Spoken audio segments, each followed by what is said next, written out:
Do'stim, puling bo'lsa bor, sharoiting yaxshi, eng yaqin ishongan insonim sensan.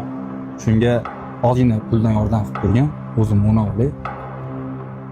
Xo'p, pul bersam eplab ketishga aqling yetadimi? Bu nima deganing? Menga ishonmaysanmi?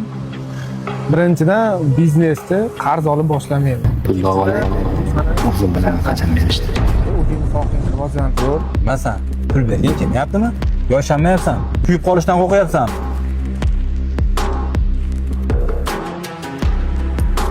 Ha, kuyib qolishdan qo'rqyapman.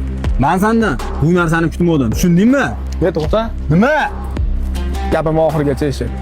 Ha, kuyib qolishdan qo'rqyapman. Puldan bas, sendan kuyib qolishdan qo'rqyapman. Ishlaring yaxshi bo'lishini ham xohlayman.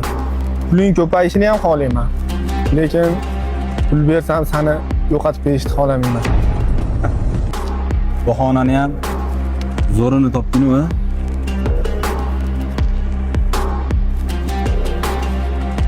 Bahona bas. Pul oramizni buzadi. Dunyo doimiy yashaydigan joy emas. 3-4 so'm pul uchun do'stini aldayotgan odamdan ko'ra ahmoq yo'q. Ahmoq u arzimagan narsaga abadiy rohatni almashtirib yuboryapti.